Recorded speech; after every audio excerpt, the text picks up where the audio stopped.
কিশোরী ও নাবালিকাদের যৌন হয়রানি রুখতে রায়গঞ্জ পুলিশ জেলা পুলিশ প্রশাসনের উদ্যোগে স্কুল ছাত্রীদের সচেতনতা বৃদ্ধিতে নেওয়া হয়েছে এক বিশেষ জনসংযোগ কর্মসূচি। এরই পরিপ্রেক্ষিতে এক ট্যাবলো প্রচারাভিযান করছে হেমতাবাদ ব্লকের বিভিন্ন এলাকায়।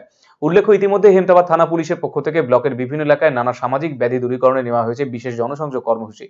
বৃহস্পতিবার এই জনসংযোগকারী এক ট্যাবলো এসে উপস্থিত হয়েছে হেমতাবাদ আদর্শ উচ্চ বিদ্যালয়ে। বিদ্যালয়ের নবম শ্রেণীর 20 জন ছাত্রীকে নিয়ে বিভিন্ন এলাকায় ভ্রাম্যমাণ অবস্থায় শারীরিক নিগ্রহ প্রতিরোধ সহ যৌন হয়রানির বিভিন্ন খুঁটিনাটি বিষয় অ্যানিমেশনের মাধ্যমে তুলে ধরা হয়।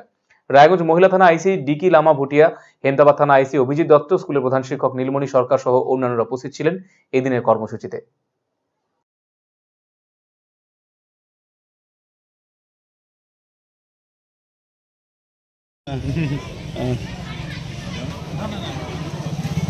আমি যাবো তো ভেতরে দেখবো তো।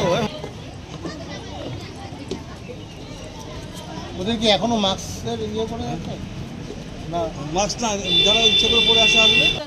যে কোনটা শরীরে কোনটা আমাদের প্রাইভেট পাস, কোনটা ব্যাড টাচ, গুড টাচ, খারাপ স্পর্শ, ভালো মোবাইলে থেকে ফেসবুক, হোয়াটসঅ্যাপ, এই বিভিন্ন ধরনের যা যা এখনো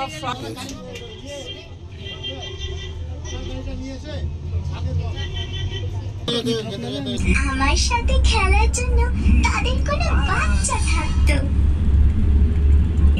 আর ততক্ষণ অবধি বলবে যতক্ষণ না সে পুরোপুরি। আমরা বোঝানো যাবে যে কোনটা শরীরে কোনটা আমাদের